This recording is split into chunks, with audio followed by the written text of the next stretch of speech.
Well, hello, everyone, and welcome to this presentation, Corrective Action, the Key to Continual Improvement.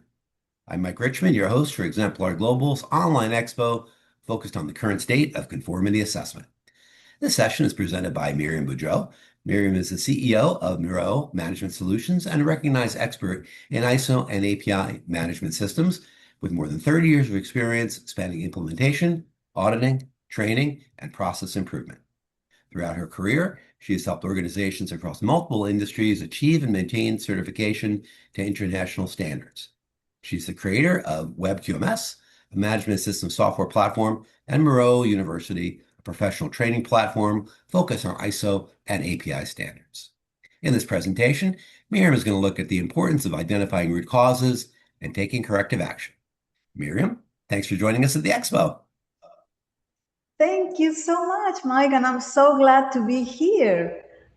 Well, let's get started on corrective action, which it is the main goal, really, of all the standards to improve. So the key to continual improvement. All right, so for the audience, or for you who are listening, how many times have you fixed the same problem? If you have fixed it more than once, like a customer complaint that happened more than once, or maybe an audit finding that came 1 year and then in a couple of years it reoccurred, or even a safety incident, all of these are problems or opportunities to improve that when they keep coming back, it means something is wrong, but it also means that you are putting double effort, right? You're actually spending time to solve this apparently and then solve it again, which is not something that we want and something that we try to avoid, and that's what the standard would like to see corrected from the bottom. So so fixing the problem is really where we want to try to focus on, because finding the problems, that's easy. We're all, every day people have learned maybe to recognize where problems are, and like we have here just a small set, like audit findings. Those usually present problems that the auditor brings when they're conducting an audit, and it could be an internal or external. Even from your inspection, just your everyday inspections, you might have problems there, or customer complaints, safety. So this is not just quality, it could be safety or environmental issues, even information security incidents. So we're good at finding the problems and bringing it up, but the issue that I'm trying to bring is it's not just that we're gonna try to address them with corrective action, but there is more than that. So we're really good at bringing the problems, and we're really good at trying putting effort, but where we are falling short and where we have the corrective action to help is on preventing it. The problem is what I'm going to talk about is that we treat every problem with the same level of effort, which could be a lot or maybe not enough, because after having so many problems, as you saw, it's not just, when we talk about corrective action, it's not just one that's coming from the audit findings. There's many problems that happen in a company. And so if you treat all of them with the same effort, then what happened in the end? We run out of steam, we run out of resources, we give up. And what's happening with your company, with your people, is that when they receive emails, whether it is somebody telling them there's a corrective action or whether it is a software notifying them, they no longer answer it because they are overwhelmed. They get reminders, and we have a software, and a lot of people says, oh, do you have a reminder? Well, it doesn't matter how many reminders. When you have so many problems that are deemed corrective action, then they just ignore them because there is so many. deadlines go past you because you're overwhelmed. All of this corrective action, every problem that was brought about now needs corrective action. The sense of urgency diminishes because people are overwhelmed because everything is being treated as a corrective action.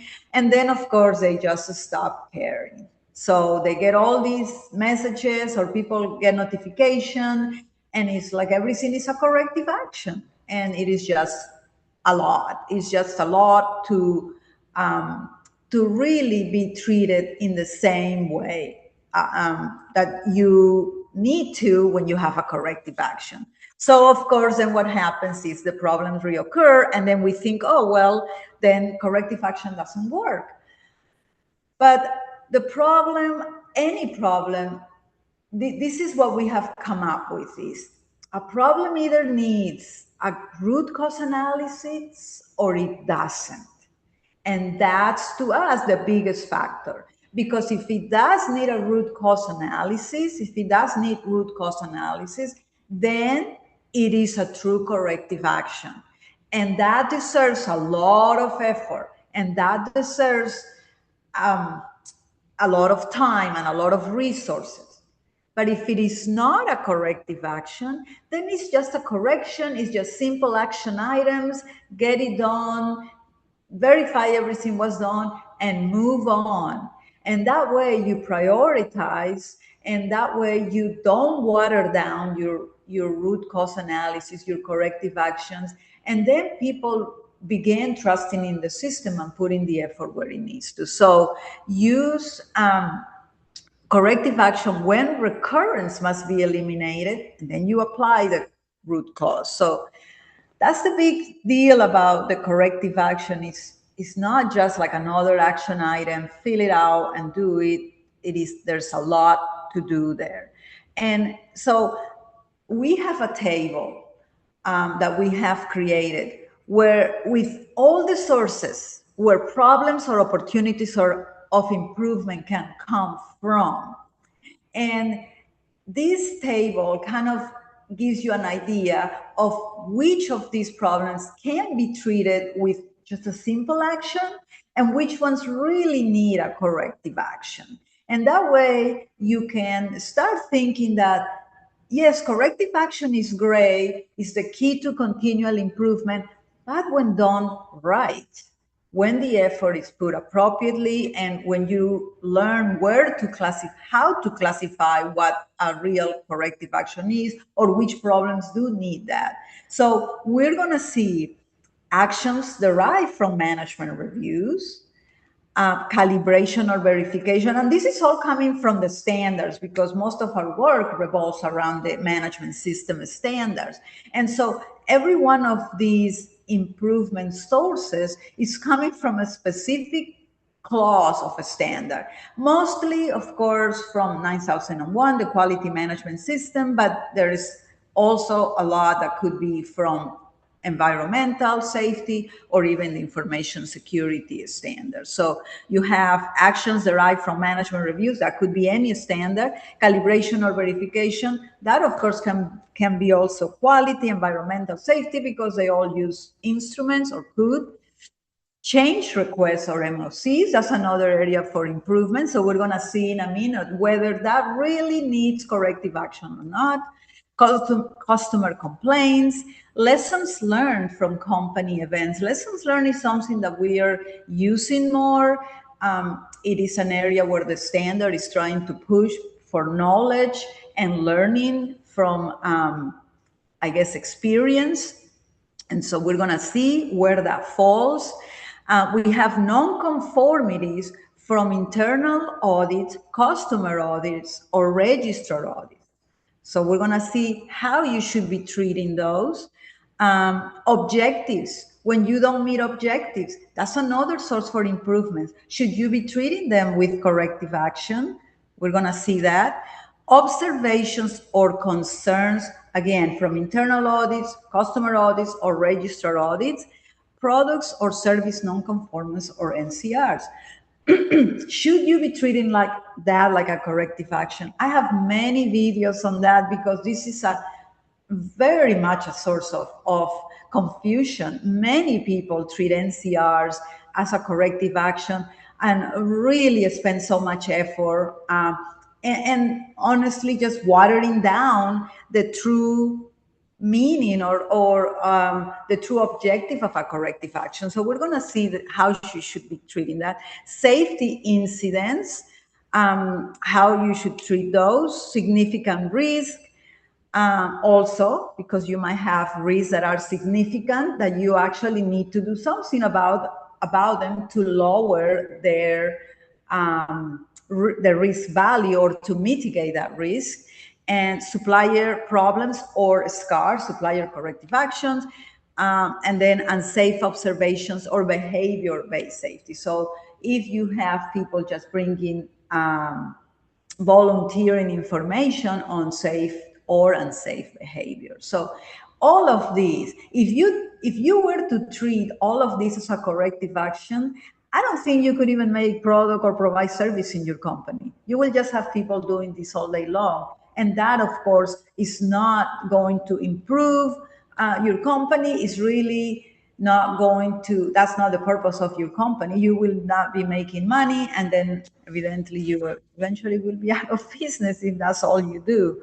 So we're going to see again what the purpose of corrective action is and where you should really be putting your effort. So when we do correction or when we just put action items, that fixes issues now, or it fixes simple issues that do not really require the root cause. But corrective actions, that's where we are trying to prevent the problem, and that's where we really need root cause. So hammering again, correction or actions fixes the issues today, immediate response, addresses symptoms, just fixes a simple problem or a simple issue, or just takes care of an opportunity to improve.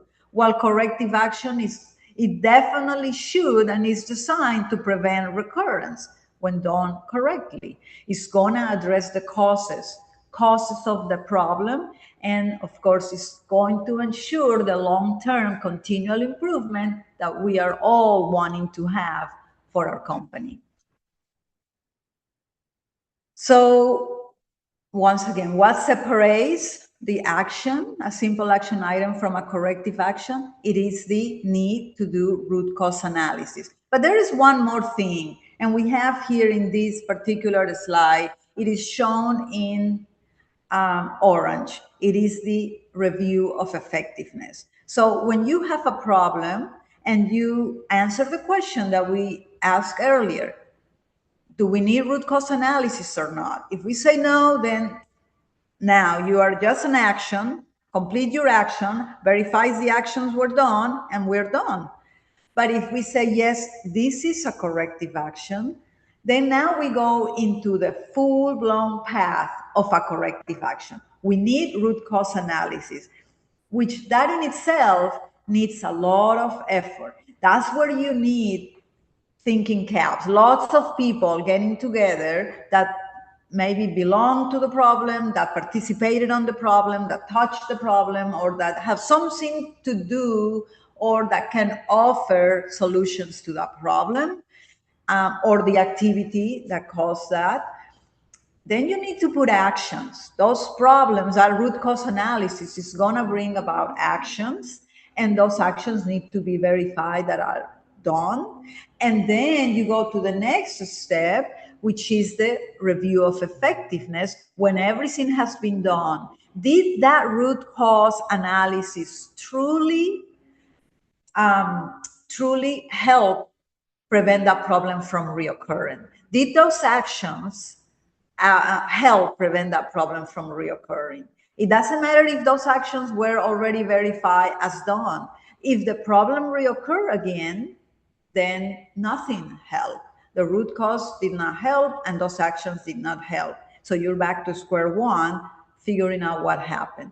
It could be that the root cause was done incorrectly. It could be that you did not find the real root cause. It could be that the actions put together were not really against the real root cause. Maybe were other actions. Maybe the actions were correct, but were not done to the full extent. So there's many things that could happen, but all of these takes time, takes effort, takes resources. You cannot do it in 1 hour. You cannot do it in one day. Perhaps now there could be some cases, but you definitely cannot do it all in one, in general, in one sitting, because to really have a good review of effectiveness, you have to give that problem time to reappear. Otherwise, you're not really giving it enough time. For example, if you run a certain product and there was a problem, and you figure it out that it does need root cause analysis because it's happened many times, and so now everybody sits together and you come up with your root cause, with your actions, and you take care of them. Well, for you to verify the effectiveness of that root cause and the actions, you really have to wait till that product comes back again in the line, runs again. If you're a manufacturing, if you're service, you gotta wait again for that service to happen. So maybe all of this is immediate. Maybe you run the product all day long, so you're able to review of effectiveness, but maybe not. And that's why there is always the review of effectiveness. There is like a rule of thumb that you wait 3 months for it to reappear. And even if you were able to see that product or service in I guess fast, in a relatively short time, you still want to give the problem time to reappear. And so that way you really just kill all the sources. You really just ensure that this problem will not happen because we gave it enough time to happen and it did not. So our root cause, our actions, everything was commensurate to the problem, and it really helped in ensuring that it did not come back again. So would you think that all of problems or opportunities to improve you have will deserve this level of effort that a true corrective action takes? That is a lot. So when I see customers, when I see our clients receive NCRs from their customers with the need to do a root cause and corrective action, I feel like that is just setting them up for failure, because some of those might be just rework, a scrap, or return, or whatever it might be that NCR. And to really try to do a corrective action on all of those, it's just a necessary effort. And all it does is them answering very fast and with a watered down corrective action. And if you actually have a system in place that is generating emails, then that's where the email overload and notifications and reminders come from. And that's where people start ignoring them. So that's the big, I guess, thought or idea that we want to make sure that you take away from here is corrective action is great. That's what the standard wants, prevent the problems, but you have to treat it correctly. You have to assign it where it is, where it deserves. So corrective action is not necessarily the solution to all problems, because as you can see, that's require a lot of effort. So when you have 200 cards, corrective actions open, 150 NCRs, many meetings, and thousands of actions, that's just not sustainable. And I don't know about your company, but I doubt that you have unlimited resources. Now, I've been in audits in other countries where really resources almost seem unlimited. Lots of engineers, lots of people on the floor. That's usually not the case here in the US, but it's possible you have a lot of people and their sole task is to go figure out this corrective action. But if that's not your case, then you really want to prioritize the effort, and so that you can give corrective actions, that you diligence the effort that it needs. So just having lots of activity is not necessarily going to improve your company. You really want to prioritize that activity. So we get back to our table. And in our table, what we have is kind of give you an idea of where you really need to have the actions or the corrective actions. So when we talk about actions derived from a management review, whatever standard it might be, well, that's an action. So you don't really need to be assigning a corrective action. It's just an action that you assign to somebody to take care of it and get it done and move on. You might verify that it's done, but again, move on. Now, calibration or verification resulting from out of tolerance conditions, when you find an equipment, you probably want to do some level of decision making here. Does this really need RCA or not? This is where that question comes in. And if not, then just action item, move on. Because if you do say, yes, this needs corrective action, then remember, you're going to have a lot of work ahead. Change request or MOC. Typically, if you're going to make a change, I don't see why you will need a corrective action. You're going to be making a change, or you already made a change, so you have actions to complete in order to make the change happen. So that will be just simple actions. So there is no reason to be doing RCAs on those. Customer complaints. Now, I will think for the most part, you will need a corrective action if the customer is complaining, because you definitely don't want to see that again. Now, if the customer complaint is really not a complaint, then it's a suggestion, then don't treat it as a corrective action, because again, you're going to put a lot of effort into something that doesn't deserve it.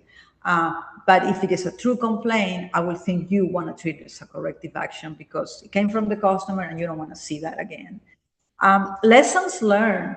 Lessons learned. Now, that could be both ways, but if it's a lesson learned from an event, your company had a conference and you came up with good things that you want to do again, well, that's just simple action items. And even if you had some lessons that maybe something could be done better, it doesn't need to be a corrective action. Only if you feel that there was something really wrong, then in that case, it will need a corrective action. Non-conformities from internal audits, customer audits, or register audits, that for sure, because a non-conformity means a certain requirement of the standard or your own documentation was not followed. So in that case, you probably do need a corrective action.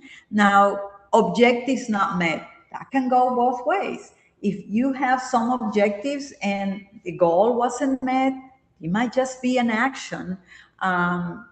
Just depends what objective and what degree of, I guess, that you didn't meet what you were trying to meet. Maybe just a few points, and so there's no need to spend a lot of effort. Product or service or observations or concerns from audits, again, that I will usually recommend just simple actions. Take care of it. It's an observation. It's not really a non-conformity. It's something that may go wrong. And so I will think for the most part, you just want to have it as an action. Product or service non-conformance or NCRs, that can go both ways. But I will think for the majority of time, it's just simple actions like, rework it, scrap it, return to vendor, or use as is. All of those should just be quick action, take care of that, return it to the vendor, and get it done. Only in a certain occasion, especially when you see a trend of various NCRs on the same product, on the same service, or various NCRs for the week or for the month, you see a trend, then that's where you put corrective action. Or maybe just a single NCR, but it is a lot of money, a big dollar amount or a big return, then in that case, you will want to spend the time to do a corrective action. Safety incidents, it could be also both ways. Actually, I put here corrective action if it is recordable, if it is actually maybe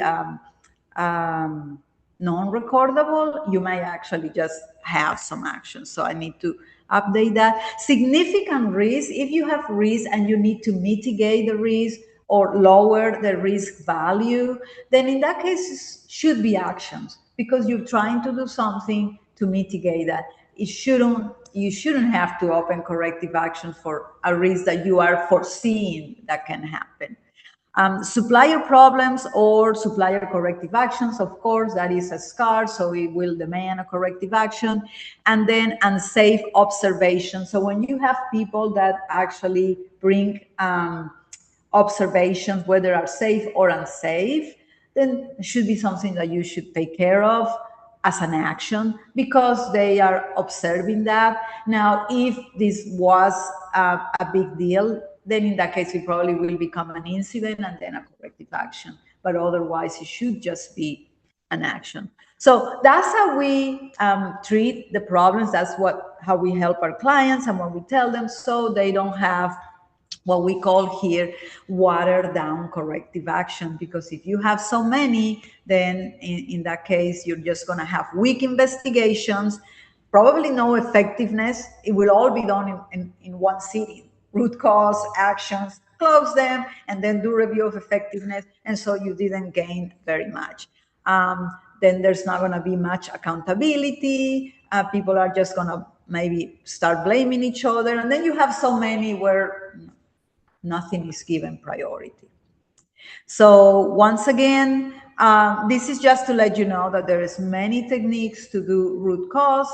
5 whys could be one. There is fishbone. There is brainstorming. You do want to train your employees, but there's definitely many techniques on how you do root cause if you want to apply this correctly to only the corrective actions that do need that.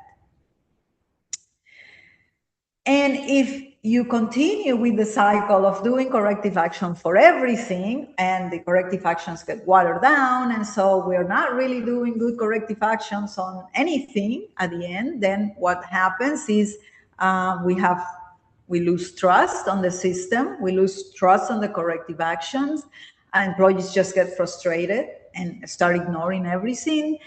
We're going to have repeat findings, repeat issues, probably more scrap or rework because problems don't get solved. And if you are in manufacturing, then you're probably going to get that, delays. And then just overall, you're going to have just customer dissatisfaction, especially if the problems reoccur and the customer sees that. So overall, it's just a loss. So having everything be corrective action, while it sounds great and it sounds like, oh, we're busy, it's not really getting busy. It's not really helping. And like we said before, activity is not necessarily does not necessarily translate to improvement. So corrective action is the engine of continual improvement. It does go about with the plan, do, check, act, but we do not want to do plan, do, check, and repeat your mistakes. We really want to improve. And because of that, prioritize what is a corrective action, prioritize or use the question, does this need RCA or not? And take a look, refer to that table to see what really needs corrective action and what is just a simple action item. And hopefully you and your company are on your way to continual improvement. So, thank you. Well, thank you, Miriam. Excellent job, as always, on your presentations. And that was a really nice look at corrective action for organizational improvement. Nicely done. So for those of you who are watching this pre-recorded session, if you have questions you'd like to address to Miriam, you can write us at info@exemplarglobal.org, and we'll, of course, get your questions right over to Miriam. I'm sure she will respond right away with her answer. We also have an exclusive session community for our expo sessions on our Exemplar Global community. So check that out. That's a good place to interact with your fellow attendees as well as our speakers. Ask questions there as well. And before we close the session, of course, I want to remind you all that you can claim CPD for this session, and all the other sessions here are available at this year's expo. So check that out too. So thanks again for joining us. Miriam, thank you again. And we'll see you at the next session You're here welcome. at Exemplar Global's Expo. So long.